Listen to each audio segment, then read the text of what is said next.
Isso aí. Ainda agora que deu 8h31, mas se não... Eu também, quando tenho reuniões, se a reunião está marcada para as 8, eu entro 7h58, 7h59, porque é só clicar e entrar. Então, se fosse presencialmente, a gente chegaria antes, né? Não teria como ser diferente. Mas se não, eu entro 1 minuto antes. Costumes aí, novas manias dos novos tempos. O novo normal? Chama, né? Bom, eu vou dando início então. Boa noite a todos, novamente. Seja bem-vindo, pastor. Valeu, obrigado. E quero começar este momento invocando o nome do Deus Triuno, Pai, Filho e Espírito Santo. E se o senhor puder dirigir uma oração. Certo? Vamos lá. Bondoso Deus e Pai, te louvamos e agradecemos porque Tu és bom e a Tua misericórdia dura para sempre. Obrigado porque podemos viver da Tua firme e fiel promessa, de que perdoas os nossos pecados por amor de Jesus, o Teu Filho. Obrigado por este momento de reunião em torno da Tua palavra e pedimos que derrame sobre nós o Teu Espírito Santo, o mesmo Espírito que derramaste em nossos corações através do batismo, dando-nos o Teu gracioso perdão. Obrigado pela participação de cada jovem que aqui está, para que a Tua palavra encontre morada nos corações e mentes de todos nós. Usa-nos como instrumentos do Teu amor e do Teu perdão. É o que nós te pedimos, em nome de Jesus. Amém. A gente pode dar seguimento à parte principal, falar sobre o ofício das chaves, e eu queria lançar uma pergunta, já de cara, assim. Eu estava lendo um artigo que foi, acho que publicado agora na revista Igreja Luterana, e daí tinha uma citação lá, tinha um texto, e diz assim: quando ainda éramos pecadores, mesmo quando éramos inimigos de Deus, Cristo morreu por nós. Observe que nossa redenção ocorreu antes de nosso nascimento, antes de crermos em Deus e antes de nos arrependermos e confessarmos qualquer pecado. O perdão de Deus por nós se materializou muito antes da nossa existência. Se o perdão já existia muito antes e se já está tudo perdoado, por que há essa necessidade de confissão pública, de haver o ofício das chaves? Essa é uma bela pergunta. Tem vários textos, acho que boa parte dessa reflexão está baseada em torno de Romanos 5. Vocês vão lembrar que Romanos 5, a partir do versículo 6, o capítulo 5 de Romanos começa assim, né? Justificados, pois, mediante a fé, temos paz com Deus. Né? E assim por diante. Aí no versículo 6 do capítulo 5 de Romanos, ele fala assim: porque Cristo, quando nós ainda éramos fracos, morreu a seu tempo pelos ímpios. E aí ele vai falando, acho que a outra tradução aí que tu mencionou, né, ainda éramos pecadores. Tem Efésios 1 e 2, em que Deus fala de boas obras e de uma salvação que já estava preparada antes dos tempos eternos. Olha só o jeito do apóstolo Paulo, antes dos tempos eternos. É uma afirmação assim, tipo assim, para a gente cair sentado, antes dos tempos eternos. Não dá nem para mensurar a eternidade, quanto mais antes. Então existe no plano de Deus, no coração de Deus, uma disposição graciosa de salvar aquele que se perde. E isso acontece já na eternidade, porque Deus e está na eternidade. Então, por que essa necessidade da confissão? Vocês sabem que, por mais que... Eu separei assim, alguns textos, né? Eu vou dar esse feedback inicial, assim, e aí depois eu separei alguns textos assim, para nós pensarmos juntos.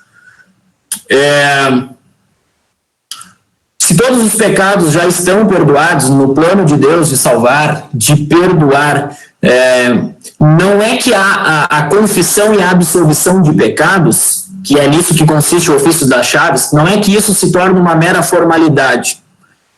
mas o ato de confessar e absolver os pecados daqueles que confessam os seus pecados, né? Até no nosso sumário aqui, ó, né? Essa é uma das frases, assim, né? E ele começa justamente por aí, no nosso sumário. Ele diz assim, tá, mas qual é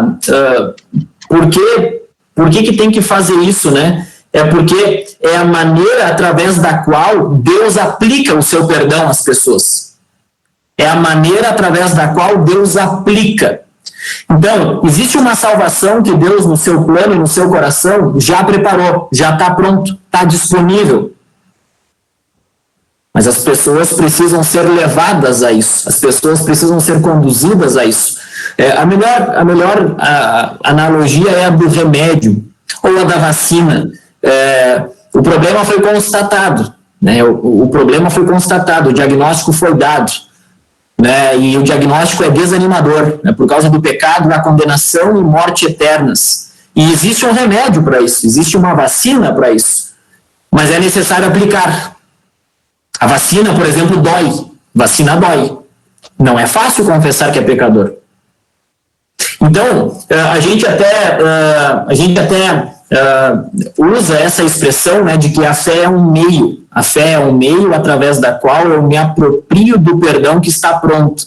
A gente até faz no estudo da teologia uma diferença, né, entre salvação objetiva e salvação subjetiva. O que consiste isso? Olha, não tem nenhum pecado de um ser humano que respire hoje no mundo, na face da terra, cujos pecados já não estão perdoados. Já está perdoado. É nisso que consiste a obra de Cristo na cruz. Está consumado, está feito. Então, todos estão perdoados. Ah, mas então se é assim, pastor, então tranquilo, não precisamos mais falar do evangelho, não se prega mais a lei, não precisamos mais falar dos 10 mandamentos, não tem mais nem necessidade do ofício das chaves. O Lutero se enganou, ele botou o ofício das chaves como uma das partes principais do catecismo, depois do batismo, antes da Santa Ceia. O que será que isso significa? Confessar e perdoar pecados. Não precisamos mais disso. O perdão é como um remédio que precisa ser aplicado. Ele precisa ser entregue àquele que está doente. É como... esses dias a minha esposa estava marcando um exame, tinha que ficar 12 horas em jejum. Depois de 12 horas em jejum, o que tu mais precisa? O que tu mais quer? Tem que comer, cara. Senão tu passa mal, senão teu corpo definha. Então, até quem usa essa expressão é um pastor muito importante da igreja. O Walter era um pastor alemão que depois migrou para os Estados Unidos. Né? Ele usa essa expressão num livro muito famoso em que ele diz assim que a graça, onde está o perdão de Deus, é como um banquete e cuja única presença ali em torno é um mendigo. Tipo assim, tu é um morto de fome, tu é um necessitado, carente, e o banquete está diante de ti. Tu precisa... Mas se tu não meter a mão, se tu não ir atrás naquele instante em que está tudo oferecido de graça, tu não nutre a tua vida e o teu corpo com aquilo. Então, esse é um ponto de partida, né? Eu acabei até nem me dei conta assim, né, desse artigo que tu mencionas, né, Alisson? Mas a ideia é lembrar assim, né, de que o mundo, a história da Bíblia, isso já começa no coração eterno de Deus, né? Quando Deus era Deus na eternidade que nós sequer conseguimos mensurar. O que acontece é que Deus se revela numa linguagem humana, numa perspectiva humana, para que a gente se aproprie daquilo que Ele, desde a fundação do mundo, já preparou para a gente. Então, aí é complicado porque a gente já começa a racionalizar uma série de outras questões. Mas então quer dizer que Deus já sabia. Olha, Deus é Deus, cara. Deus é Deus. Essa é a vantagem de ser Deus. Tu sabe de tudo, tu pode tudo e assim por diante. Então, mas o que a gente tem, além de, penso eu, né, além de racionalizar essas questões, a gente pode se voltar para a palavra. E aí, eu vou só explicar agora o que eu pretendo fazer, ou como que eu me preparei para hoje, e aí eu passo para ti de novo, se tu quer comentar alguma coisa, ou alguém outro quer comentar, certo? assim, eu já participei outras vezes aqui para falar de pecado e pecados. Vocês só me chamam quando é para falar de coisa complicada, tipo pecado. Podia me chamar para falar de amor ou alguma coisa assim, né? Sei lá. Mas tudo tá bom. Vamos falar de pecados hoje de novo, porque se trata do ofício das chaves. A questão é essa: reter ou não reter pecados de pecadores, certo? Eu vou, eventualmente, se alguém quiser falar sobre isso depois, citar, inclusive, eu tenho o sumário aberto aqui comigo, a gente pode fazer isso depois. Mas eu queria, eu não preparei, tipo assim, eu não preparei slides, eu não fiz anotações, eu só tenho textos bíblicos, assim, em que esse assunto do ofício das chaves, eles são mencionados, em que os aspectos, assim, são importantes. Eu tenho os textos aqui comigo e eu vou provocando vocês com eles para a gente depois chegar ao ofício das chaves. Todo mundo sabe que o ofício das chaves é uma parte fundamental da doutrina luterana, não é por menos que ele está no catecismo menor, certo? O ofício das chaves está entre o batismo e entre a Santa Ceia, nessa estrutura de pensamento que o Lutero tinha. Tem o batismo, aí tem o ofício das chaves e tem Santa Ceia. Bom, no batismo tu recebe perdão dos pecados, beleza, mas tu não deixa de pecar, tu continua pecando e vai ser assim até o fim da tua vida. Então, como é que funciona a dinâmica da vida cristã? Do jovem, do adulto, do velho, daquele que vai morrer amanhã e daquele que nasceu ontem? Confissão de pecados. A gente confessa, Deus vê o teu coração, então olha bem como tu confessa. E a ordem de Deus para aqueles que confessam seus pecados é que os pecados sejam perdoados. Eles não sejam retidos, mas perdoados. E aí vem a Santa Ceia. O que é a Santa Ceia no pensamento de Lutero? É onde, pelos pecados, o próprio Cristo se entrega. Então, tem assim uma estrutura de pensamento muito clara, assim, na ordem do catecismo ser colocado, né? E o ofício da chave está ali no meio. Para mim, pessoal, e aí eu vou passar para o Alisson, se alguém quiser comentar alguma coisa, para mim, antes de tudo, significa, assim, refletir sobre a autoridade de Jesus. Assim, falar sobre o ofício das chaves é necessário falar sobre a autoridade de Jesus. Então, eu queria que vocês agora acompanhassem, assim, junto comigo e na reflexão, né, alguns textos bíblicos que tratam disso, tá? A autoridade de Jesus e o que a autoridade de Jesus causava nos seus ouvintes, especialmente com aqueles com os quais ele debatia. É muito legal perceber isso. Tipo assim, vamos falar do ofício das chaves, é um tópico no meio do sumário. Não é só isso. Esse tópico no meio do sumário, chamado ofício das chaves ou do poder da igreja, está fundamentado na Escritura, na palavra de Deus. E eu quero dar uma olhada com vocês nesses textos. Esses textos são muito legais. Cara, é assim, estudar é de arrepiar. É muito massa, né? A maneira como a autoridade de Jesus fundamenta essa doutrina que nós temos. Então, assim, se um dia perguntarem para vocês, o que é esse ofício das chaves? Para que serve? Qual é o papel e o poder da igreja? Aí vocês vão lembrar de todo esse negócio de perdão de pecados e assim por diante. Mas olha só, tem uma coisa interessante, a autoridade de Jesus. Não sei se alguém lembra algum texto bíblico em que a autoridade de Jesus é mencionada. Aí eu passo a bola para ti, viu, Alisson, e para os demais, assim. Vocês lembram algum texto bíblico em que a autoridade de Jesus é mencionada por alto ou diretamente? Alguém lembra? Bom, não sei se tem a ver com isso, mas sobre o que acho que começa ali o ofício das chaves tem em Mateus 16, pode ser, que os fariseus, ou quem quer que seja, questiona que ele é um homem, como ele perdoa pecados, e daí ele está perdoando, ele chega para alguém que está doente ali, alguma coisa, e fala que os pecados são perdoados. Acho que é mais ou menos isso. Eu tenho anotado esse texto aqui para mim, tá? Ainda não pretendia falar sobre ele, tá? Mas tá perfeito.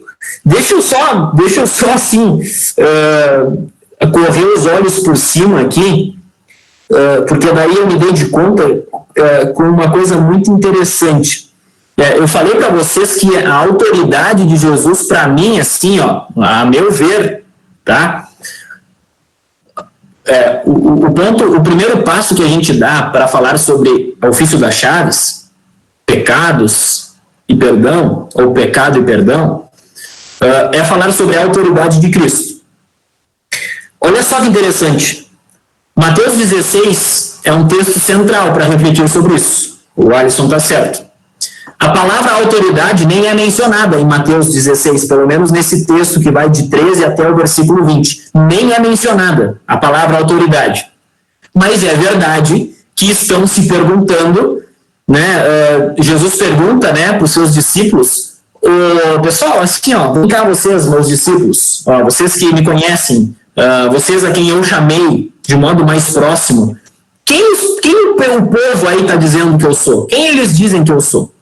Aí eles fazem um bingo ali, né? Uns falam João Batista, outros Jeremias, outros Elias. E aí dizem assim também, ou algum dos outros profetas. De alguma maneira, a autoridade de Jesus é questionada aqui, porque afinal Jesus é um simples, na opinião das pessoas que olhavam Jesus de fora, tipo assim, ó, quem é esse cara? Né? Ele é diferente, ele é parecido com João Batista, mas estão dizendo por alto que Jesus é um simples homem. Então, vamos deixar esse texto aqui para daqui a pouco, porque eu quero mostrar outros para vocês, certo? Eu quero mostrar outros. Eu acho que a gente vai acabar usando mais a Bíblia do que propriamente o texto do sumário, mas são textos mencionados ali, alguns, né? Outros não. O Christian colocou ali, tem um texto em que Jesus diz que sejam feitos meus discípulos, claro, Mateus 28, perfeito, né? Mateus 28, no finalzinho, versículo 18, se não me falha a memória, tá perfeito, é isso aí. Eu tenho ele anotado aqui para falar depois, quero que vocês me acompanhem aí sobre a palavra autoridade, tá? Vocês que têm a Bíblia aberta aí, e aí vocês vão logo entender o ponto de conexão. Tem Marcos 1, 21 e 22, tá? Eu vou dar 3 textos aqui direto para vocês. Primeiro, Marcos e Lucas. Marcos 1, 21 e 22. Certo? Quem quiser folhear a sua Bíblia, passando por Mateus e chegando até Marcos, no capítulo 1, no versículo 21 e 22, é uma narrativa. Certo? Esse texto de Marcos, por exemplo, é uma simples narrativa. O texto de Lucas 4 é no mesmo contexto, com algumas palavras diferentes, mas é o mesmo contexto, certo? O assunto principal é o mesmo, mas na perspectiva do outro evangelista. Então, olha só, não sei se alguém tem Marcos 1, 21 a 22, pode ler. 1, 21 a 22? Isso. Depois entraram em Cafarnaum, e logo no sábado Jesus foi ensinar na sinagoga, e maravilhavam-se com a sua doutrina, porque os ensinava como alguém que tem autoridade e não como os escribas. Muito bem. A palavra autoridade apareceu aqui para nós, certo? E aí, assim, vamos pensar nesse contexto aqui. Jesus foi ensinar na sinagoga. Eu gosto muito assim de analisar o texto. O texto bíblico tem muitas peculiaridades. A Bíblia, sim, é um emaranhado interminável, tá? Da maneira através da qual Deus diz as coisas para nós. É uma narrativa, é uma simples contação da história daquilo que aconteceu com Jesus num dia, logo no sábado. Então, o Marcos diz assim, Jesus foi ensinar na sinagoga. Esse verbo aqui, ensinar, é especialmente importante. Ele aparece sempre vinculado ao reino de Deus. O verbo ensinar, o ensino, a doutrina, aparece sempre relacionada ao reino de Deus. Essa é uma coisa. Ele está escrito aqui, ó, no infinitivo. Até o modo verbal, na maneira em que o pessoal escreveu, o Marcos, inspirado pelo Espírito Santo, até o modo verbal é importante. Ele está no infinitivo. Por que isso é importante? Porque o infinitivo dá uma ideia de finalidade. Tipo assim, Jesus não foi dar oi para o pessoal na sinagoga. Jesus não foi porque lá tinha um lanche e uma comunhão com todos. Não, Jesus foi ensinar na sinagoga. E olha o versículo 22. E maravilhavam-se com a sua doutrina. Essa expressão é muito legal. Por exemplo, olha, a minha irmã está aqui, ó, ela entrou, a Nicole está ali. Ó. Eu fui visitar uma vez a Nicole no Rio de Janeiro, a primeira vez que eu fui. E aí quando eu vi o Rio de Janeiro naquelas partes bonitas, não as partes feias da cidade, toda cidade tem partes feias e partes bonitas. Quando eu vi as partes bonitas da cidade, do Rio de Janeiro, eu fiquei maravilhado. Fui no Cristo, aquele negócio todo. Maravilhado dá a ideia assim, de algo belo de se ver. É algo belo. Chega diante de uma obra de arte e tu te maravilha com aquilo. Nossa, que coisa mais bela. Essa expressão aqui não significa bem isso. Esse verbo tem uma nuance de significado que é tipo assim, ó, eles ficaram sem ação. Eles ficaram de queixo caído. Eles ficaram petrificados. Por quê? Porque Jesus os ensinava como quem tem autoridade, diferente de todos os que estavam lá. Então, não se assustem, eu sempre digo isso, tá? Não está errado na Bíblia, pessoal, não está errado, tá? Maravilhavam-se da sua doutrina. É uma nuance de significado que é possível da gente perceber da maneira como o texto foi escrito. Quando Jesus abria a boca para falar, as pessoas se maravilhavam. As pessoas ficavam de queixo caído. As pessoas ficavam sem ter o que dizer, porque ele ensinava como quem tem autoridade, e não como aqueles que ensinavam na sua época. Esse é o primeiro ponto, certo? Tem algo em Jesus que é diferente do que havia em João Batista, em Elias, em Jeremias, e olha que todos foram servos fiéis de Deus. Pecaram, erraram, mas eram muito bons. Foi Jesus que falou que João Batista, dentre os nascidos de mulher, era o maior de todos. Jesus falou que João Batista, dentre todos os nascidos de mulher, era o maior de todos. Não havia ninguém mais importante que João Batista. Só que Jesus não é nascido de mulher. Ele nasceu da Maria. Maria é mulher. Mas Jesus está dizendo, olha, o meu nascimento, o meu jeito de ser gerado é diferente do João Batista. É diferente do Elias. Eu não vim simplesmente do homem, eu vim da parte de Deus. Daqui a pouco vamos mencionar isso. Daí consiste a autoridade de Jesus. E as pessoas ficavam de queixo caído. Então, olha só, esse é Marcos 1:21, tá? Tem um texto de Lucas 4, 32 e assim por diante. É a mesma situação, é o mesmo contexto, mas na perspectiva do Lucas. O texto é o mesmo, os verbos empregados são os mesmos e assim por diante. Mateus 7:28 é outro texto em que se fala disso, pessoal. Autoridade. Logo depois do Sermão do Monte. O Sermão do Monte é em Mateus 5, 6 e 7. E ao finalzinho do Sermão do Monte, tipo assim, é basicamente a mesma coisa. Quando Jesus acabou de proferir essas palavras, as multidões estavam maravilhadas. É a mesma expressão. Com a sua doutrina, o seu ensino. Porque ele as ensinava como quem tem autoridade.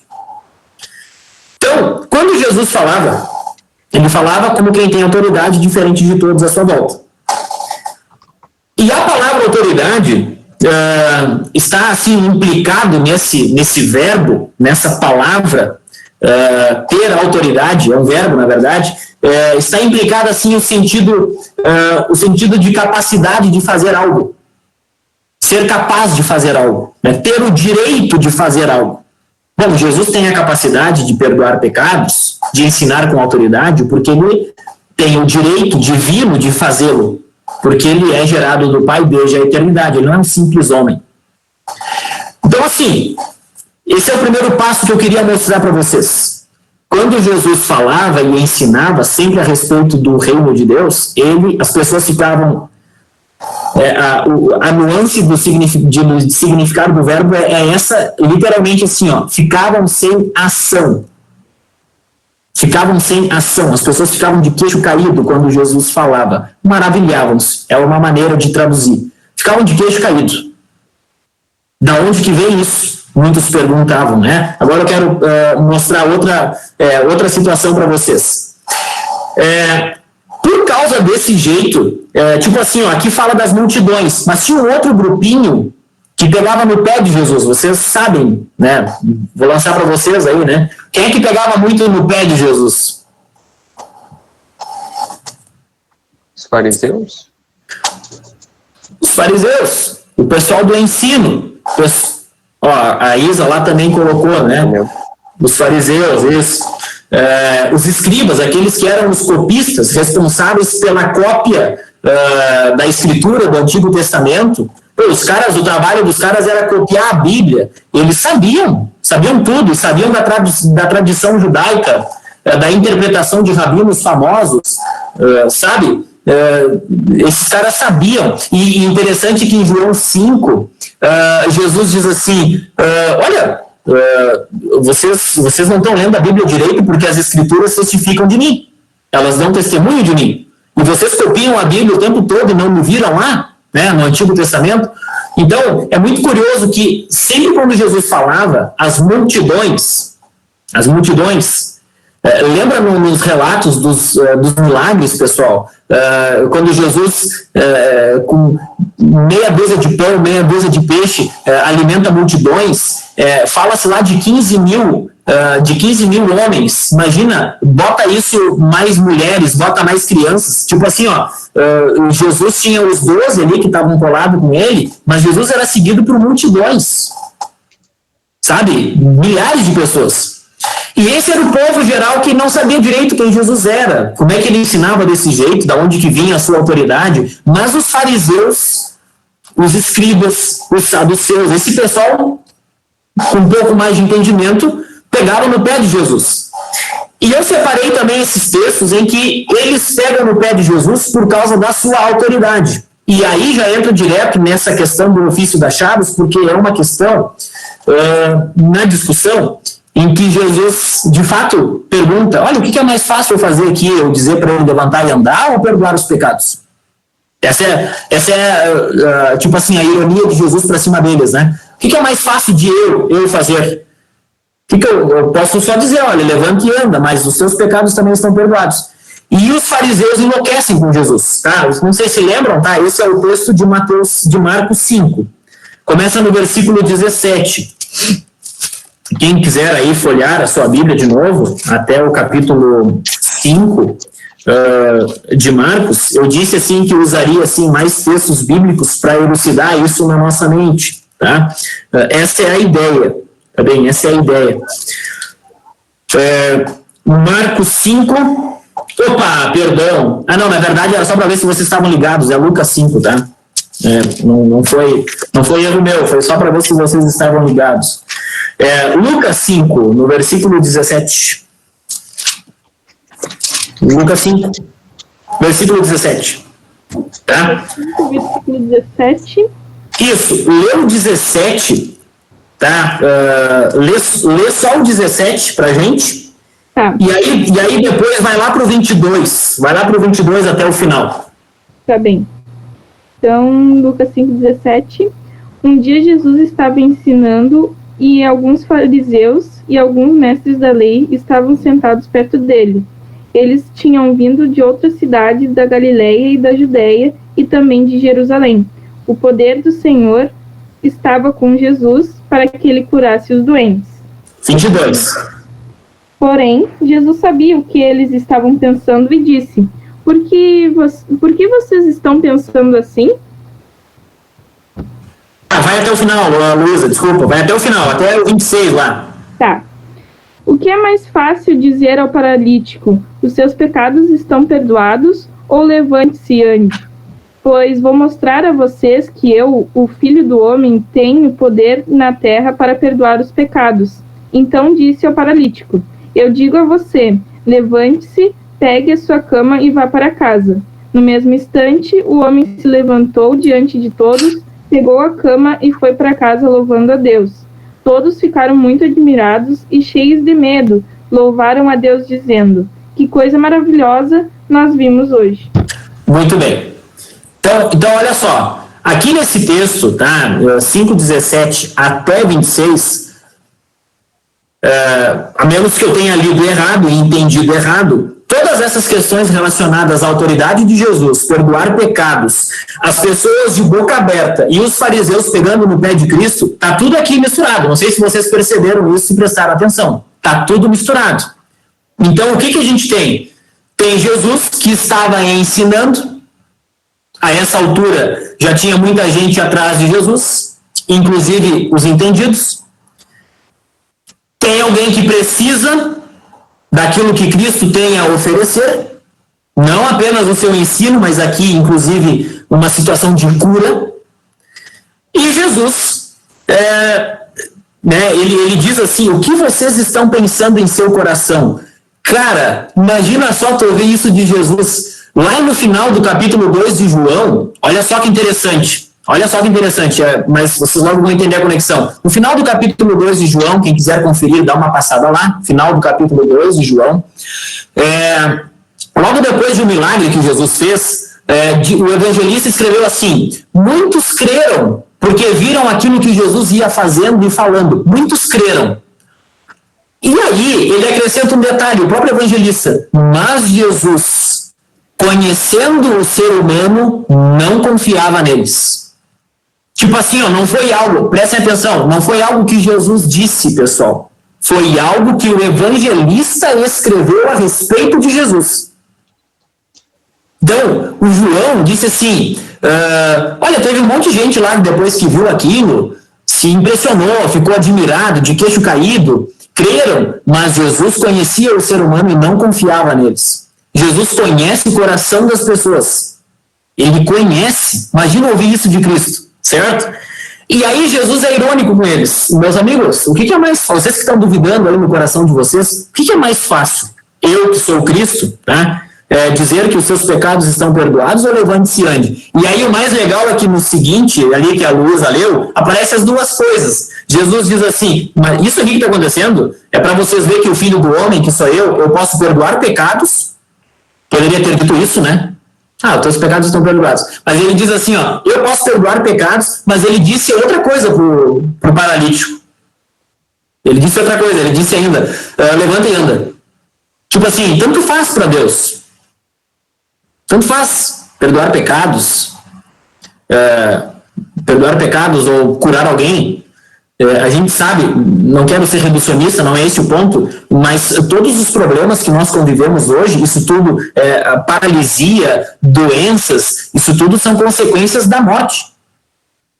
São pequenos julgamentos da morte que o pecado trouxe para a nossa vida. E de alguma maneira, com o perdão, Deus restaura isso na vida daquele cara. Deus restaura. Deus começa, através de Cristo, ele começa a restaurar aquilo naquele cara, aquilo que na eternidade vai ser pleno.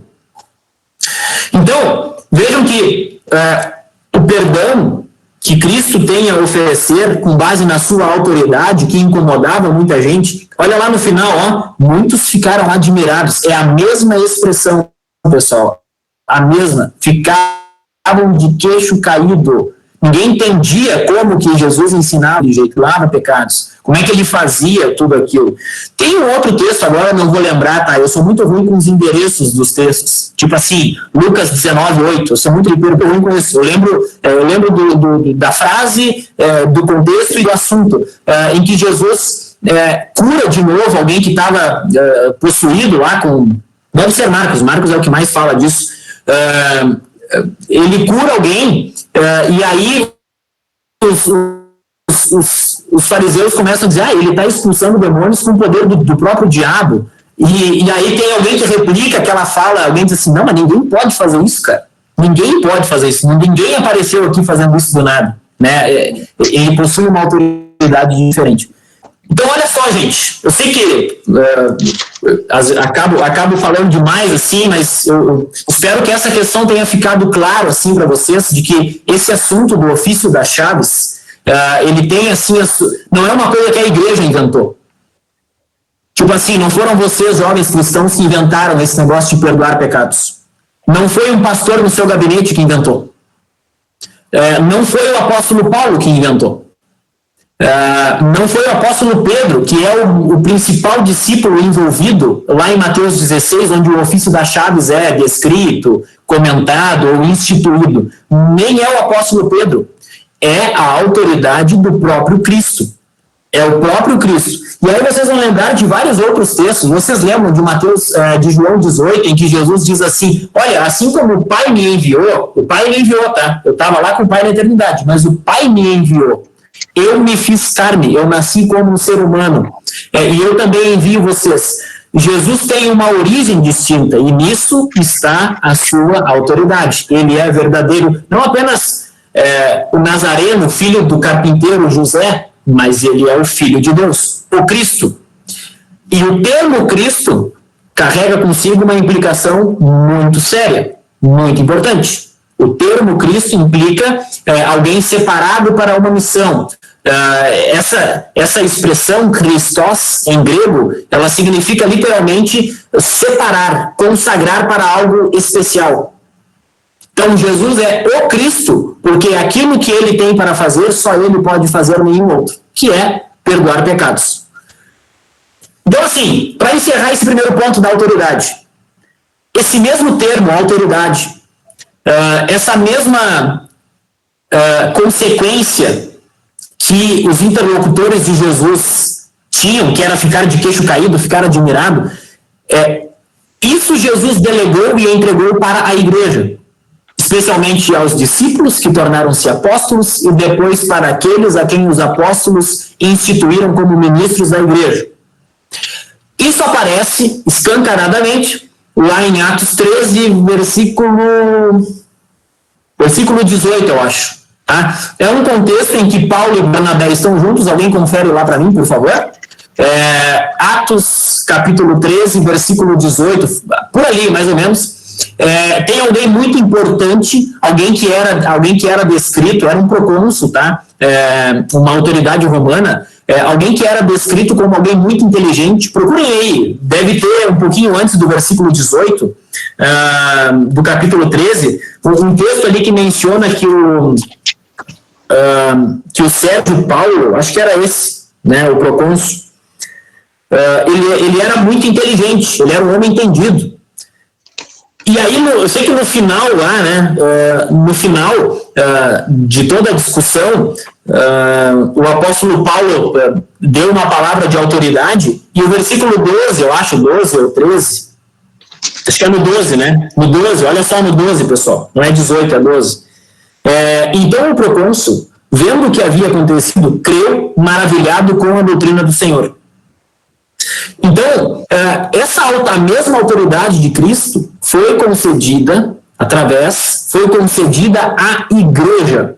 Não foi concedida ao Paulo, nem ao Pedro, nem ao pastor Nicolas, nem ao pastor Ismar, nem ao pastor Júlio, lá de Pelotas. Não. Foi concedida à igreja. Isso significa que foi concedida a vocês.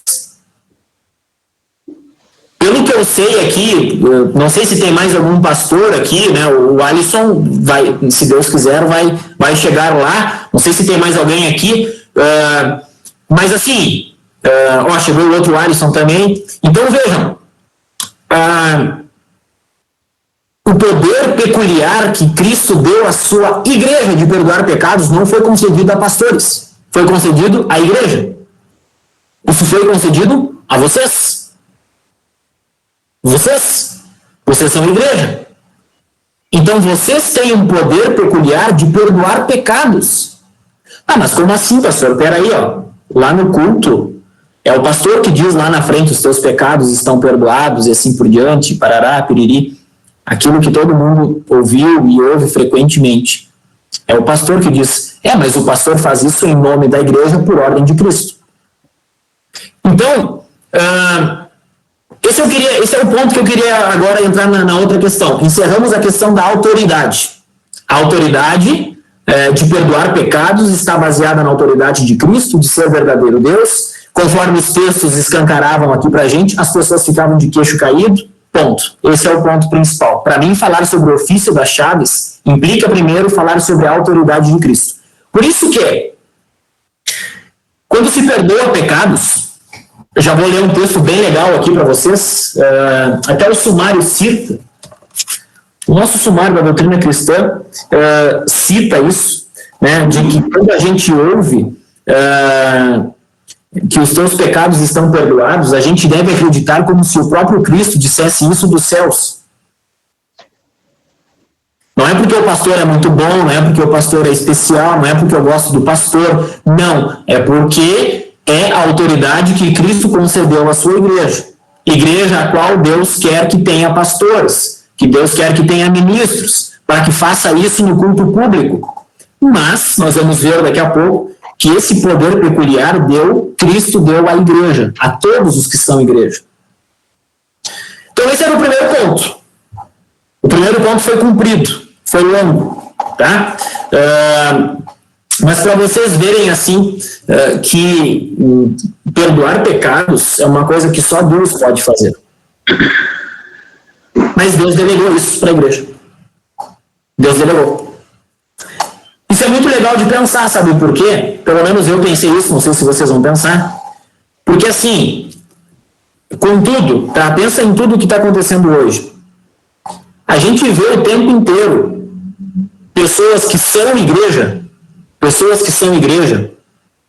não estou falando de gente que pertence à igreja, ou gente que vai na juventude, ou gente que é da minha comunidade. Olha só, pessoas que são igreja, tão encucados e tão firmados em determinados assuntos e pontos que, assim, é nobre preocupar-se com toda sorte de assuntos, mas a gente vê que está muito longe daquilo a que Cristo precisa e Cristo delegou, e Cristo instituiu, e Cristo nos exorta e anima a fazer, que é anunciar o perdão dos pecados. Por que eu digo isso assim, ó? Lembra que antes a pergunta do Alisson foi assim, mas se os pecados estão perdoados, por que confessar e por que ouvir de novo? Façam agora o raciocínio comigo. Pessoal, na verdade, ao mesmo tempo, nós, seres humanos, estamos condenados ao inferno. Aquilo que Deus pronunciou sobre Adão e Eva continua valendo. No dia em que vocês comerem, certamente morrerão. Certamente morrerão. Isso continua valendo. A prova óbvia disso é que nós hoje ainda morremos. E essa morte já é, um pré-juízo, é um pré-julgamento de Deus sobre o ser humano que é pecador. Mas há uma grande diferença entre morrer sob o perdão de Deus e morrer fora do perdão de Deus. Há uma grande diferença, há uma diferença eterna. Então esse era o primeiro ponto. Tá? Deixar isso bem destacado para vocês, a autoridade de Cristo e o que essa autoridade causava na reação das pessoas. Isso é legal porque nós vamos falar agora um pouquinho depois sobre a reação das pessoas a quem nós nos atrevemos a perdoar os pecados. Não sei se alguém já escutou isso, eu escuto bastante isso, tá? Escuto bastante mesmo. Tipo assim, como assim, cara? Quem tu pensa que é para perdoar os pecados? As pessoas, assim, pessoalizam muito, né, essa questão de perdoar os pecados, porque elas logo entendem assim, olha só, tem alguém aqui tentando dizer que é melhor que eu e quer perdoar os meus pecados. As pessoas pessoalizam isso desse jeito. Comigo acontece assim. Eu já presenciei e já vi isso assim, como assim tu vai perdoar os meus pecados? Tu é um pecador que nem eu? Entendeu? Vou deixar isso para vocês pensarem agora, né? Que atrevimento é esse o nosso, cristãos, de chegar para alguém que vive na prática de um pecado, por exemplo, e todos sabem, que atrevimento é esse de eu chegar e dizer que os seus pecados estão perdoados? Será que isso não é uma arrogância minha? O que vocês acham, hein? Não é uma arrogância minha? Eu, pastor, ou eu, cristão? Não é uma arrogância, uma petulância minha? Pastor, quanto a isso, eu tenho um comentário. Eu ia perguntar o seguinte. Cristo dá esse poder a nós, igreja, e a gente investe, para ser feito publicamente, a gente investe esse poder no pastor. E daí ele fala como... essas são as palavras de Cristo, não do pastor. Sim. E pelo que o senhor falou, eu nunca tinha parado para pensar nisso, eu sempre achei que a gente só tinha o direito de perdoar pecados daquele irmão que pecou contra nós. Então a gente pode anunciar pecado individual, anunciar a remissão dos pecados individualmente para qualquer outra pessoa. Simplesmente dizer, seus pecados estão perdoados. Esse é o contexto de Mateus 18. A gente vai falar de Mateus 18 daqui a pouco. Rapidinho, assim, mencionar alguns detalhes, né? Mateus, se é que eu vou conseguir ser rápido, né? Porque tem tanta coisa para falar que a gente fica... Parece que eu estou correndo. O cara tem tanta coisa para falar da Bíblia que parece que a gente está suando, assim, de tanta coisa que tem para falar. E não dá tempo. É interminável. Estudar a Bíblia é um negócio interminável. A gente não para nunca. Sempre tem coisa nova e diferente. Então, assim... Essa é uma grande pergunta. Esse é o contexto de Mateus 18. Mateus 18 fala de alguém que especificamente começa assim, olha, se teu irmão pecar contra ti, tipo assim, pecou contra ti, certo? Aí está explícito ali, pecou contra ti. Então, se alguém fizer alguma coisa contra mim, aí sim, é nesse contexto em que eu posso perdoar os pecados. Muito bem, é ótimo. Pode ser. Só que o texto continua dizendo assim, se esse irmão não te ouvir, depois que tu chegou nele e dizer assim, irmão, assim, cara, reflete, pensa melhor, vamos pensar eu e tu aqui como irmãos em Cristo, 2 pecadores pensando sobre a graça e o perdão de Deus. Pensa melhor assim. Ele não te ouviu. Aí tu chamou outros 2 irmãos. É a sequência do texto de Mateus, certo? Chamou outros 2. E aí, olha só, se esse irmão que pegou contra ti não te ouvir, e tu chamou esses 2 ou 3 e ainda não ouviu vocês, dize-o à igreja, fala para a igreja, chama o povo de Deus, que é todo mundo um bando de pecador igual, é povo de Deus, criado por Deus, redimido pelo sangue de Cristo, santificado pelo Espírito Santo através dos meios da graça, da palavra, pela oração, como diz Paulo a Timóteo, mas é todo mundo um pecador, todo mundo condenado. E aí está lá diante de toda a igreja aquele irmão que pecou contra ti, mas a igreja pode anunciar o perdão dos pecados. Então, olha só, Alisson, né? Essa tua pergunta foi muito boa.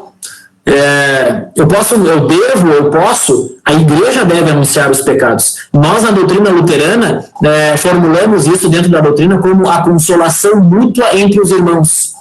Isso significa o perdão mútuo entre os irmãos. Então, é claro que a gente delega isso no culto, né, especialmente pela atividade pastoral, essa função ao pastor. É evidente. Deus deu isso para a igreja, mas não foi a igreja também que decidiu ter pastores. Não foi a igreja que decidiu, não foram as pessoas que decidiram, foi Deus que decidiu. Deus poderia fazer isso sem os pastores? Poderia, mas não foi esse o jeito que ele decidiu fazer. Ele disse que o meu povo precisa de ovelhas para apacentá-las. Então, esse é o ponto. Né? A meu ver, assim, esse é o ponto principal. Esse poder peculiar, Lutero usa essa expressão, né? O poder peculiar que Cristo deu à sua igreja para perdoar pecados. Essa é a primeira frase, lá até o ponto final do ofício das chaves no catecismo. É a igreja. A igreja. E aí, é claro, né, gente, eu não estou falando da igreja como a placa ou como o prédio, são as pessoas que creem em Cristo. Na definição de Lutero, né, os cordeirinhos que ouvem a voz do bom pastor e o seguem. Tem outra questão, assim, né, nessa ideia de falar, de anunciar o perdão. E quando a gente precisa reter o perdão. Isso que é delicado. Isso é difícil. Lá no texto de Mateus 18, vocês lembram, né, que se a pessoa não escuta não escuta 2 ou 3, não escuta a igreja, considera o gentil e publicano. Gentil e publicano, outra coisa não senão alguém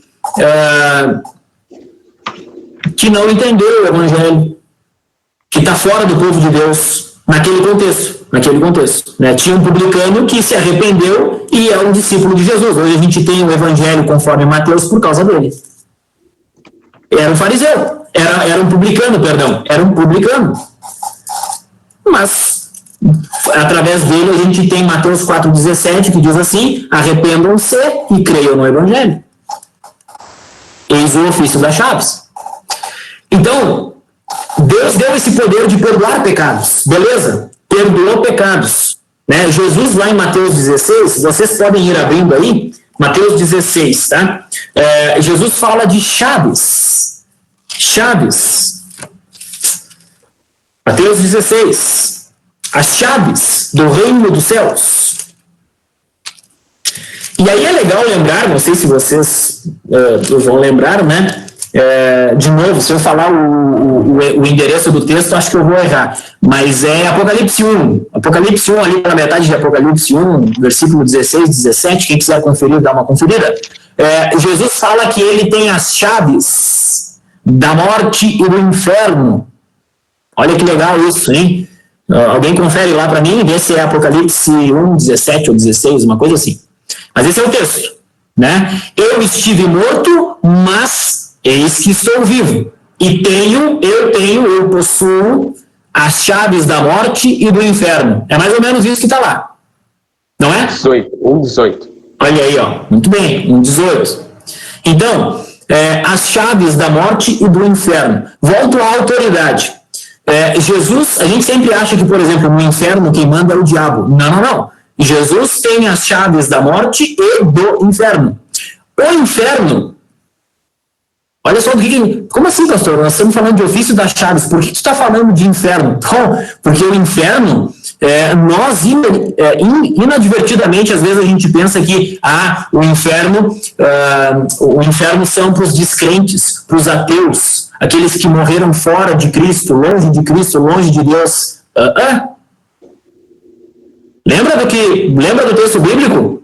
O inferno está posto, está preparado para o diabo. E quem mais? Quem mais? Os seres humanos?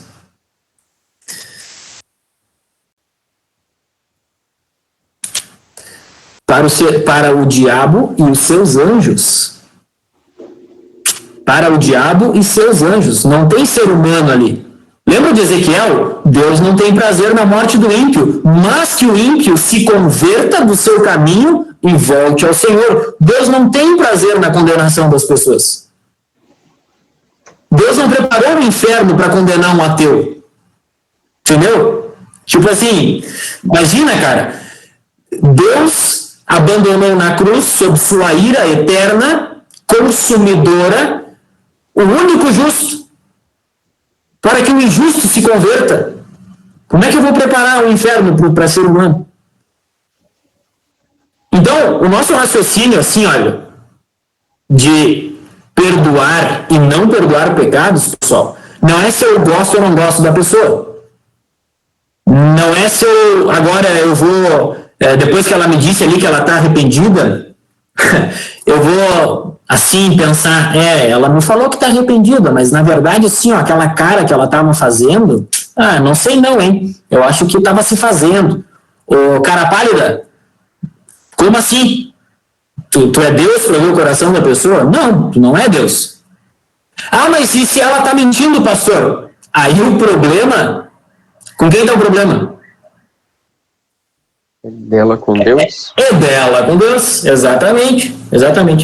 Mas então tranquilo, se o problema é dela com Deus, eu não preciso mais me meter. De forma alguma. Já vamos ver outro texto aqui em que o apóstolo Paulo fala da mansidão, fala da perseverança, para que as pessoas voltem e sejam conduzidas ao arrependimento. Então, olha só, Jesus possui as chaves da morte e do inferno. Jesus dá à igreja as chaves do reino dos céus, lá em Mateus 16, certo? E essa autoridade, da qual nós falamos muito antes, tá? e é com base nessa autoridade que a gente perdoa pecados ou retém pecados, tem tudo a ver com a ressurreição de Jesus. Vocês vão lembrar, no famoso capítulo de João 10, João 10, acho que esse eu anotei aqui, João 10, versículo 18, certo? O Jesus, quando está falando que ele é o bom pastor que dá a sua vida pelas ovelhas, ele diz assim, ó, ninguém tira a minha vida de mim, ninguém tira.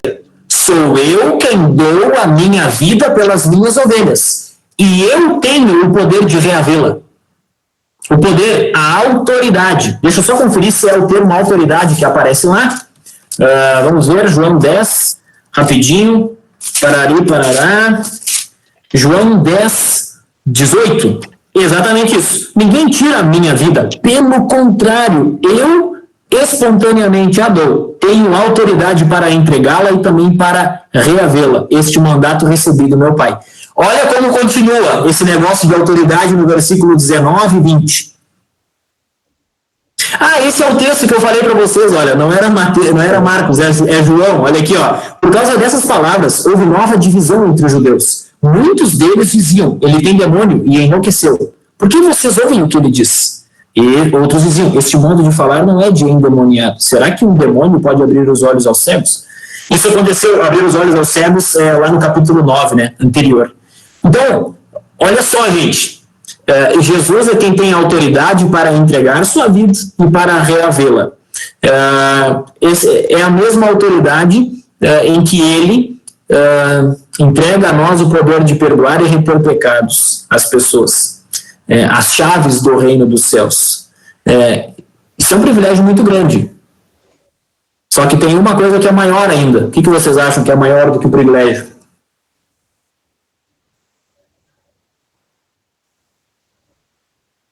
O que vocês acham? Maior do que o privilégio de poder perdoar pecados, anunciar os pecados, anunciar o evangelho. Receber? Claro, apropriar-se. Excelente, pode ser. Maior do que o privilégio de anunciar os pecados, receber os pecados, poder sequer falar sobre isso, que é uma coisa eterna, é a responsabilidade com isso. A responsabilidade. Tipo assim, pecado confessado é pecado perdoado. Mas eu não sei, pastor, a pessoa estava se fazendo. O Senhor vê o coração, né? Está lá em 2 Samuel. O Senhor vê o coração. Mas será que é verdade? Ela está arrependida? Ela me confessou. Ela disse isso para mim. Como é que eu vejo isso agora? Como é que isso se desdobra na vida dela? Bom, Jesus fala o apóstolo Paulo fala de uma nova vida, uma novidade de vida, que nós vamos tratar agora nos outros 2, 3 textos que eu tenho aqui rapidamente para a gente mencionar. Então, vejam, gente, o papel da igreja, assim, com essa questão de perdoar ou reter pecados, nós não temos, assim, a função de, com isso, condenar as pessoas ao inferno. Lembrem-se, todos já estão condenados ao inferno. Todos já estão.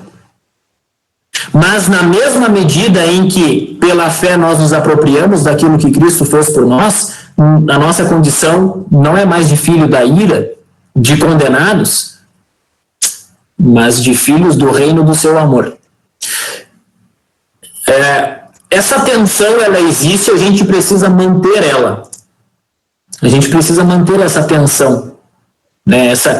Eu sou pecador, mas ao mesmo tempo eu tenho perdão. Mas eu continuo pecando. O perdão está disponível. O perdão está disponível. Como um banquete diante de um mendigo faminto, o perdão está disponível. A questão é se tu te reconhece como um mendigo faminto. Lembra daquela mulher que Jesus estava lá falou assim, olha, eu vim para as ovelhas, né, da casa de Israel, e aí a mulher, uma senhora assim, os cachorrinhos comem das migalhas, né, daquilo que cai da mesa dos seus donos. E aí Jesus elogiou aquela mulher, né? Olha só, grande é a tua fé. Aquela mulher estava dizendo assim, uma migalha daquilo que tu tem para me oferecer é tudo que eu preciso. Uma migalha. Para eu, né? Para eu ter a vida eterna, para que eu seja beneficiado com isso. Para que eu me reconheça assim como um cachorrinho que come da migalha dos seus donos. Vejam, hoje a gente não dá migalhas para os cachorrinhos, né? Tem cachorrinho que come muito bem. Naquela época era uma cultura completamente diferente. Cachorrinho era algo, tipo assim, vou falar uma coisa feia, tá? Mas era a cultura da época. Um cachorrinho era um nada, era uma coisa que atrapalhava. Não merecia nada, nem atenção, sequer as migalhas que caíam da mesa dos seus donos, certo? Porque a refeição era algo muito próprio para eles, né? Sagrado. Então, imagina aquela mulher dizendo que era um cachorrinho para Jesus. Né? Uma migalha daquilo que ele tem para me dar é o suficiente para o tamanho de pecador que eu sou. Então, isso mexe com a gente. Deveria, pelo menos. Deveria. Né? O Lutero disse assim que a igreja é a maxima peccatrix. Essa expressão é muito bonita, né? Em latim fica mais bonito ainda. A maxima peccatrix, a maior de todas as pecadoras. Acho que no estudo dos pecados lá eu cheguei a mencionar isso para vocês. Não é demérito nenhum para nós que somos igreja anunciar às pessoas que somos pecadores. Tem problema se a gente fizer isso de modo hipócrita. Jesus fala para cuidar com a hipocrisia. Está lá em Mateus 6. Ele diz, olha, tomem cuidado para não serem hipócritas. Então,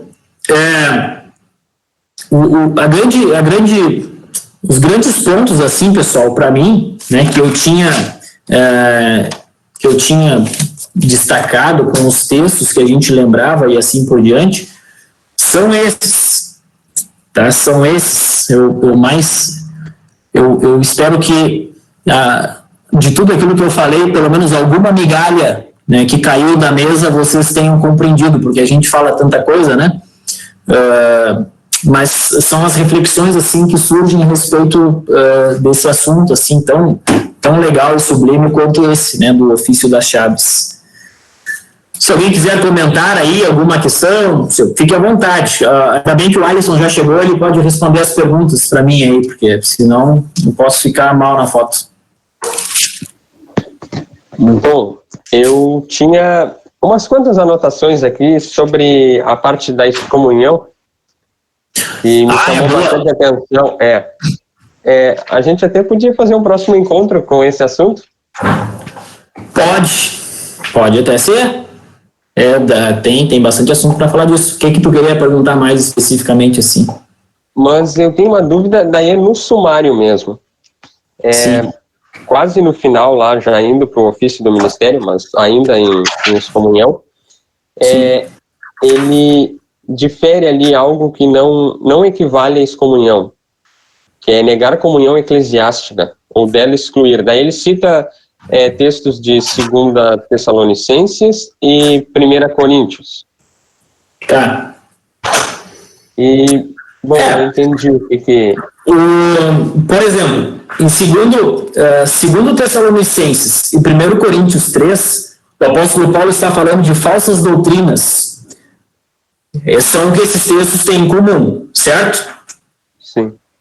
Se tu olhar em Mateus 16, um pouco antes desse fatídico texto em que ele fala do ofício das chaves, de perdoar ou não pecados, dê uma olhada lá, Mateus 16. Qual é o assunto de antes de Mateus 16?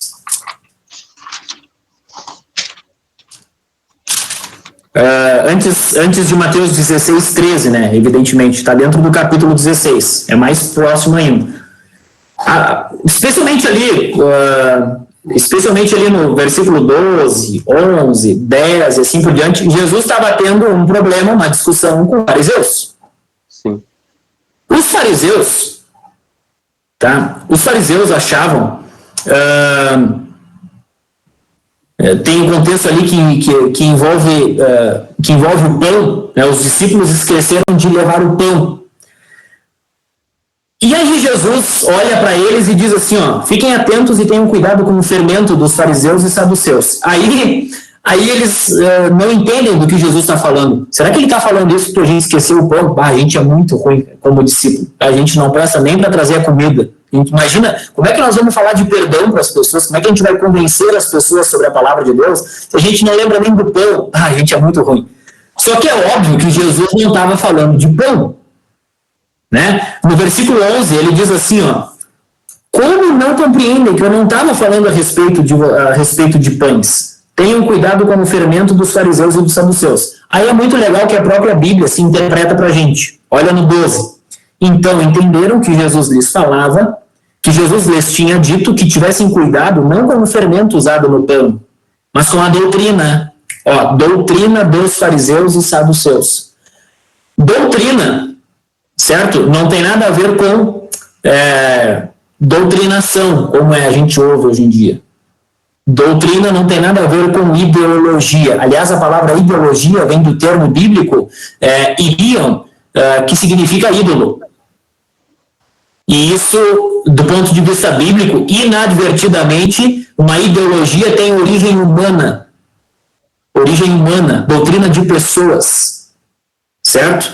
O apóstolo Paulo, em Gálatas 1, quando defende o seu ministério, ele diz assim, ó, a minha mensagem, o meu ministério não é da parte de homens. Não estou aqui para agradar homens. A minha doutrina é da parte de Cristo, da parte de Deus.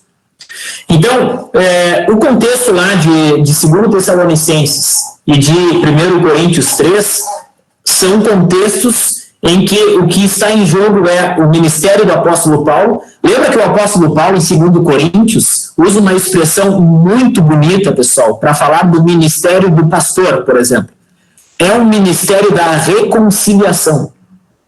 É um ministério da reconciliação entre Deus e a humanidade. Um ministério de anunciar o perdão para uma humanidade caída, perdida, condenada.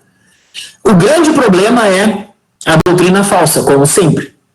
O grande problema, vejam só, gente, o grande problema da nossa igreja, da igreja de Cristo,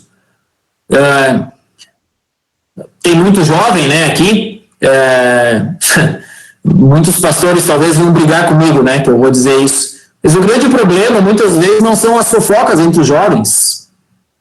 O grande problema não são as brigas.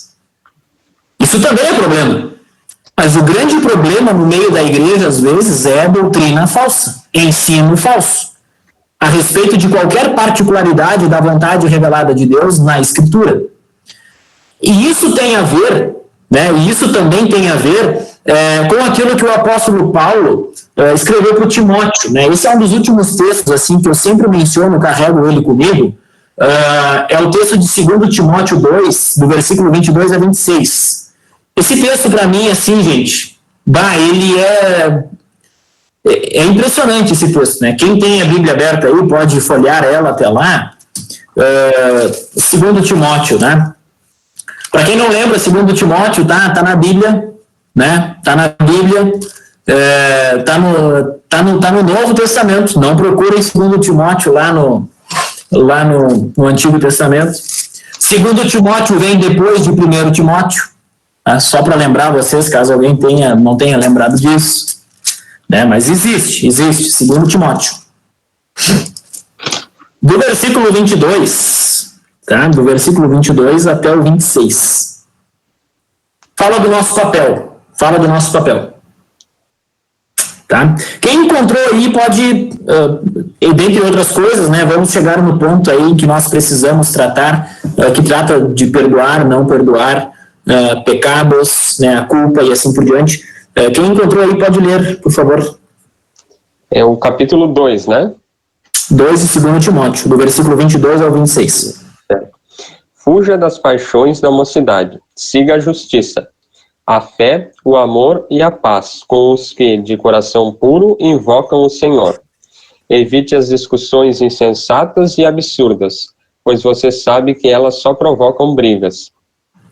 O servo do Senhor não deve andar metido em brigas, mas deve ser brando para com todos, apto para ensinar, paciente, disciplinando com mansidão os que se opõem a ele, na expectativa de que Deus lhe conceda não só o arrependimento para conhecerem a verdade, mas também o retorno à sensatez, a fim de que se livrem dos laços do diabo, que os prendeu para fazerem o que ele quer. Muito bem. Esse texto, para mim, assim, é um dos mais importantes o apóstolo Paulo está escrevendo, né, para um pastor, um jovem pastor, é o Timóteo, não só para o pastor, mas para a igreja, certo?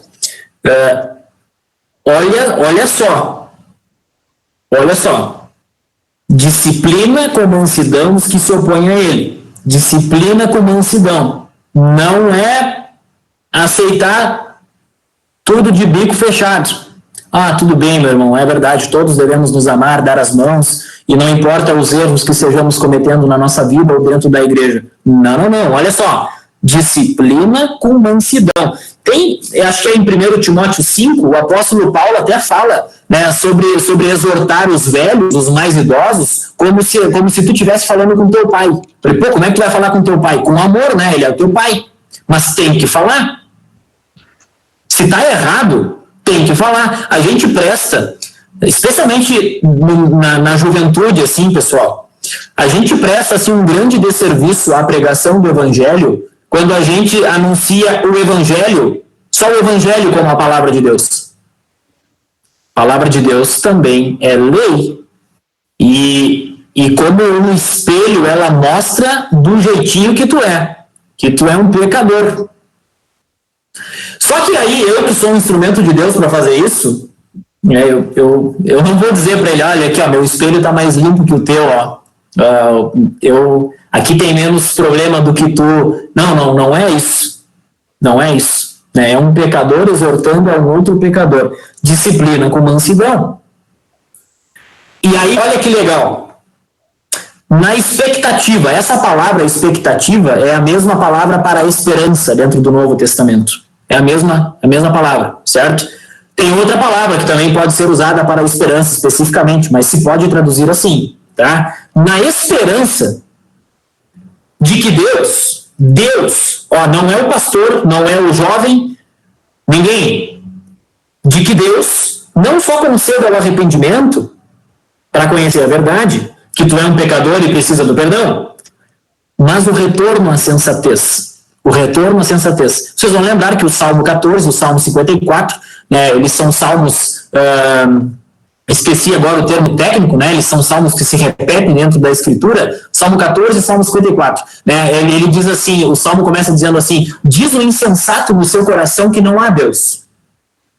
Então, se o insensato diz no seu coração, na sua mente, no seu entendimento de vida, de ser humano, que não há Deus, que perdão que eu tenho que pedir? Como assim? Mas Deus, nós temos essa esperança, nós oramos por aqueles que se perdem, nós colocamos diante de Deus todas as pessoas, nós oramos por aqueles que perseguem cristãos, nós oramos por aqueles que debocham de cristãos, nós oramos, deveríamos orar, para que Deus, na expectativa, na esperança, Deus não apenas conceda a essas pessoas o arrependimento para conhecerem a verdade, mas o retorno à sensatez. Olha só que linguagem. Fiquem pensando, o que significa retornar à sensatez? A fim de que se livrem dos laços do diabo. Afinal, o inferno está preparado para o diabo, não para mim. Não para o meu colega de trabalho, não para o meu colega do colégio, não para o meu colega ou para aquele membro da comunidade que está de coração duro. Então, o inferno não foi preparado para ele. Mas Deus amou o mundo de tal maneira que entregou o seu Filho unigênito, gerado uma única vez, para que todo aquele que nele crer não pereça. Perecer implica ser condenado, ser destruído. Não apenas morrer, né, mas ser condenado. Então, na excomunhão, a gente sempre acha, excomunhão é excluir alguém da igreja. Mas, na verdade, a pessoa se exclui por conta própria. As pessoas, quando entendem que ali não há espaço para ela, ou que lá não há o que ela fazer, podem notar isso, a pessoa não aparece mais. Na minha comunidade aqui foi assim. Pastor, eu só queria lhe interromper um pouquinho. Sim. Quando a pessoa há a excomunhão, antes disso, ela, da parte da igreja invisível, ela já estava fora, né? Bom, é uma boa ela pergunta. chegou a ponto da congregação ver que é necessário aquilo ali, ela já estaria fora da... Claro. Qual é a igreja que eu estou falando? É a igreja, são todos os crentes que creem em Cristo. Ótimo. Mas tem a nossa comunidade local. É a comunidade local que a gente está falando também. Aquela comunidade local, a comunidade Emanuel de Pelotas, a comunidade Bom Pastor de Rio Grande, e assim por diante, ali é a comunidade local, mas ali é a igreja para a qual Cristo deu o seu poder de perdoar e reter pecados, a ponto até de considerar as pessoas gentias e publicanos. Ou seja, Suílas, lembra que lá, ali no sumário, fala da excomunhão e o cuidado da não comunhão com doutrina falsa. Certo? O problema é a doutrina falsa. O problema não são os pecados das pessoas, pessoal. O problema é a doutrina falsa a respeito do pecado, a respeito do meu pecado, a respeito do perdão. Então, quando tu fala em igreja invisível, tu está falando daquele cara que uma vez na fé caiu. Aquele cara que estava em Cristo não está mais. Mas eu não tenho como avaliar isso do ponto de vista da igreja invisível, a gente diz, né? Daquela grande comunhão de santos que faz parte, que é a igreja de Cristo, que é o corpo de Cristo. Mas ele participa da igreja local. Na minha comunidade tem uma pessoa, ela não ouve ninguém, ela diz simplesmente o que quer, não escuta mais a palavra de Deus, insiste em viver inadvertidamente no pecado. A pessoa simplesmente sai. É muito mais assim do que pensar na igreja invisível, é mais prático pensar numa comunidade em que vocês... Isso já aconteceu certamente na comunidade de vocês, com pessoas que vocês viram. Na minha comunidade aqui aconteceu e acontece. Pessoas simplesmente luta contra a palavra de Deus, luta contra o evangelho e se afasta. A igreja, às vezes, apenas tem o trabalho e o dever de declarar essa excomunhão. A igreja declara. Diz, olha, nós não temos comunhão com essa doutrina falsa que tu proclamas, ou que tu crês. Nós não cremos nisso. Então, essa expressão, olha só que legal, até no catecismo menor de Lutero, é exatamente esse o ponto. Olha só, que crês? O que tu crê, né, segundo essas palavras? Olha só. Creio que tudo quanto os ministros de Cristo, devidamente chamados, fazem conosco por sua ordem divina, é tão válido certo como no próprio céu, como se Cristo mesmo, nosso Senhor, tratasse pessoalmente conosco. Especialmente quando excluem da congregação cristã os pecadores manifestos e impenitentes. É como se o próprio Cristo no céu fizesse isso. Mas isso também é verdade quando nós perdoamos os pecados de alguém. É como se o próprio Cristo do céu acolhesse uma ovelha que estava perdida, estava fora.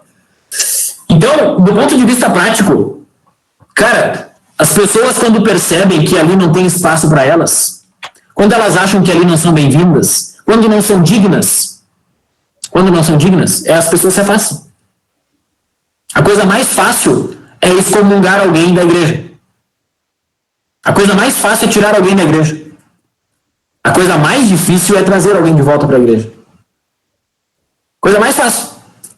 Certo? Então, pense num grupo reduzido, pessoal, como na juventude. Pense na juventude. Não, esse nosso jovem aqui, não sei. Olha só o que ele anda fazendo. Olha como ele está vivendo. Olha no que ele está crendo. Certo? O que vamos fazer com ele? Vamos tirar ele da igreja. Vamos excomungar ele da igreja. O problema é a doutrina falsa. Então, do ponto de vista prático, as pessoas simplesmente percebem isso e vão embora. Não participam mais. No meu tempo da juventude acontecia isso. Aqui, enquanto pastor, acontece isso. As pessoas, e a gente vai atrás, a gente busca na expectativa de que Deus as conduza ao arrependimento, de que retornem à sensatez. E esse é o nosso trabalho, gente. Esse é o nosso papel como servos de Cristo, como meios. É uma grande arrogância, né, eu chegar e dizer assim, eu perdoo os teus pecados. Eu não estou no lugar de Deus para fazer isso, mas nós acreditamos e cremos que Deus por meio de mim faz isso. Não é eu no lugar de Deus, eu, Deusão, aqui vou perdoar os pecados. Não, mas nós acreditamos que através de mim Deus perdoa os pecados e através de mim Deus também retém pecados. Deus não perdoa, Deus diz chega. Deus diz chega. Simples. Então, na mesma medida em que a palavra de Deus não volta vazia, essa é a promessa de Isaías 54, relembrada por Jesus lá em Mateus 13, antes da parábola do semeador. A palavra de Deus não volta vazia, mas fará o que me apraz. Quando a gente fala da palavra de Deus, mexe com as pessoas ficam às vezes iradas, ficam rebeldes, ficam revoltadas, porque a palavra de Deus produziu efeito no coração e na mentalidade das pessoas. Ah, mas não foi a mensagem do Evangelho. Não foi, mas a palavra de Deus também é lei, e ela mexe com pecadores. O apóstolo Paulo escreveu, não lembro agora em que capítulo específico de Romanos, que a lei suscita a ira. A lei suscita a ira. Quando nós anunciamos a vontade de Deus para pecadores, a lei de Deus suscita a ira na gente. Como assim eu sou pecador? Eu não mato, eu não roubo, eu não traio a minha esposa, eu procuro não falar mal do próximo. Pois é, mas veja bem, lembra do Salmo 4? Fala de deitar em paz, pegar no sono, consultar o travesseiro, consultar o coração no travesseiro. Pensa bem se tu não está matando, pensa bem se tu não está roubando. Olha bem para o tamanho do estrago que o pecado fez na tua vida. Então, o perdão de Deus não me deixa, né, imune a pecar de novo. Não, ele me livra da culpa. Ele me livra da culpa. Pecador eu vou continuar até o final, até o último suspiro. Mas graças a Deus que Cristo tem as chaves da morte e do inferno. Cristo tem. Pessoal, são 10 para as 10, né? Talvez alguém queira ir embora, talvez alguém esteja dormindo, né? É possível também. Amanhã de manhã 7h30 na aula, a gurizada entra na aula, todo mundo de câmera fechada, daí de vez em quando abre uma câmera, a pessoa está, né, quase dormindo, 7h30 no primeiro período de aula, amanhã de manhã. Então, mas, né, ainda estão aí, espero que estejam pensando e refletindo junto aí comigo. Mais algum destaque aí, gente? Mais alguma colaboração? Da minha parte era isso. Só queria dizer que essa coisa de descomunhão dava um próximo encontro. Tem muito pano para manga aí. Dá, com certeza, né? Com certeza. Podemos falar bastante disso. E tem bastante assunto para falar sobre isso também. Dá para talvez fazer um estudo específico, né, sobre o Mateus 18, né? Acabei nem entrando muito nele assim, né, mas é o grande texto, Mateus 18. Beleza, turma? Espero ter ajudado aí vocês na reflexão, né, no firmar assim, no elucidar, na medida do possível, com a ajuda de Deus, esclarecer, né? Deus também, através do nosso raciocínio limitado, frágil, às vezes Deus luta com o raciocínio de todos nós. O apóstolo Paulo é muito bom nas analogias, né? Na inspiração verbal da Escritura, ele fala que Deus guardou um tesouro em potes de barro, né, falando especialmente dos ministros de Cristo, né, pastores são potes de barro, né, que carregam ali um tesouro valioso. São vasos velhos, quebrados, né, vasos assim, às vezes estão furados também, mas né, que a palavra de Deus, apesar disso, chegue ao coração e à mente de vocês para a vida diária e assim por diante, especialmente no entendimento assim dessa sublime tarefa, né? Acabamos de novo, né? Nem mencionei o texto de Mateus, nem 18, nem 28, 18, né? Em que Jesus, antes de falar de ir por todo mundo, pregar o evangelho, batizando e ensinando, a guardar tudo aquilo que eu vos tenho ensinado, Jesus começa dizendo assim, toda a autoridade me foi dada no céu e na terra. Olha a autoridade. Não é autoridade nossa, não é uma soberba nossa, não é um atrevimento nosso, é a autoridade de Cristo, a autoridade a qual eu estou submetido, como um instrumento dele. O problema é quando eu me acho autoridade demais, né? Eu sou mais autoridade que o próprio Deus. Esse é o grande problema, né? Contra o qual a gente luta diariamente, né? Deveria. Alguém falou uma vez que o velho homem... tem a expressão do batismo, né? Em que o velho homem deve ser afogado diariamente nas águas do batismo. E alguém uma vez falou, é uma expressão muito legal, assim... Alguém uma vez falou que o velho homem nada muito bem e usa boias. Ou seja, não é fácil lutar contra o pecado, contra as tentações, né, que nos sobrevêm, também nesse momento de, às vezes, perdoar alguém ou não perdoar alguém. Não é? Alguns atribuem essa frase a Lutero. Esse são longas discussões, né? Tem gente que até diz assim, ó, Lutero não falou isso?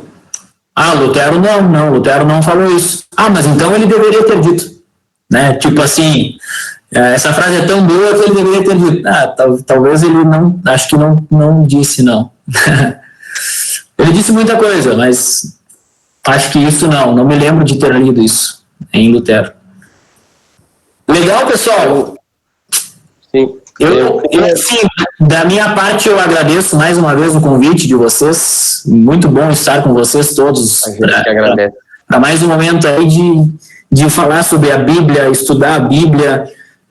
Cara, a Bíblia é fantástico, cara. É muito louco estudar a Bíblia. É uma das melhores coisas do mundo estudar a Bíblia. Sabe? E aí o apóstolo Paulo fala assim, que em Colossenses 3, né? Ele diz assim, olha, que a mensagem de Cristo, que a palavra de Cristo habite ricamente em vós.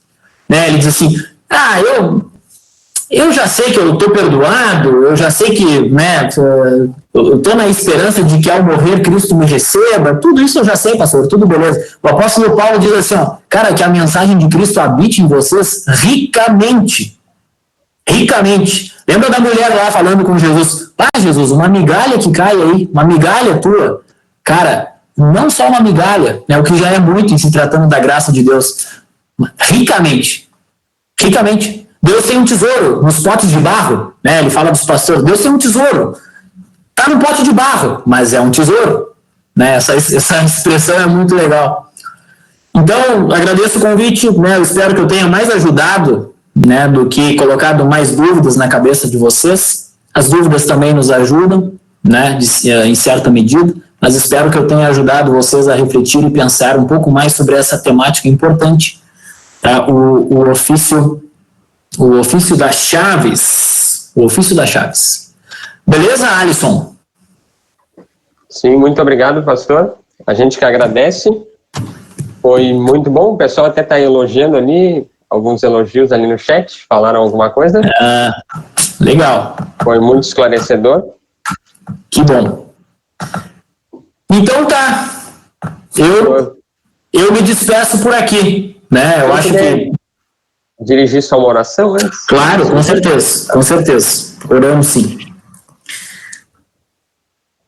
Bondoso Deus e Pai, obrigado pela Tua palavra, porque ela é para nós, aqui neste mundo de vale da sombra da morte, luz para os nossos caminhos, luz para os nossos passos. Obrigado, sobretudo, porque a Tua luz se encarnou na pessoa de Jesus Cristo para ser o nosso Salvador. Obrigado, Senhor, porque através da fé estamos ligados a Ti, conectados a Ti e também em comunhão com os irmãos. Preserva-nos nesta comunhão de fé. Preserva-nos nesta unidade de entendimento acerca da Tua palavra, acerca do nosso pecado, do perdão que tens para nós, da vida eterna, que desde antes da fundação do mundo preparaste para nós.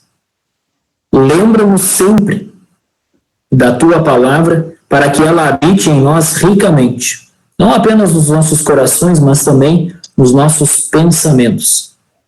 Tudo aquilo que somos, Senhor nosso Deus, entregamos nas tuas mãos de amor, desejando e pedindo, suplicando que nos acompanhes nesta noite, porque só tu nos fazes repousar seguro, e que amanhã possamos levantar, despertar, para viver como convém a filhos teus e servir ao nosso próximo.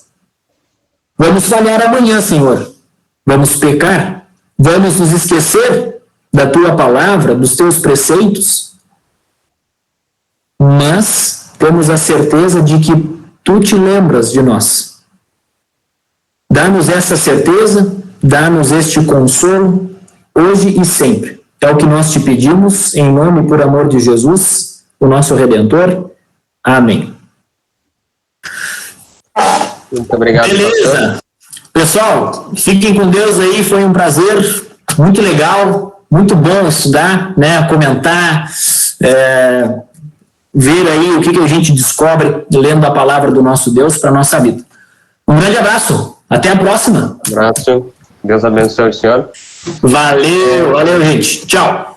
Tchau, gente. Boa Pessoal, noite. a sala segue aberta. Eu só queria passar um aviso que na próxima semana o tema vai ser o batismo com o pastor Lucas Grafunder. Vai ser bem Ok, legal. então. Uma boa noite. Então é Muito isso. massa, hein? Boa noite, que Deus abençoe, Deus guarde a todos. E até Fiquem semana com que Deus. vem. Forte abraço. Abraço.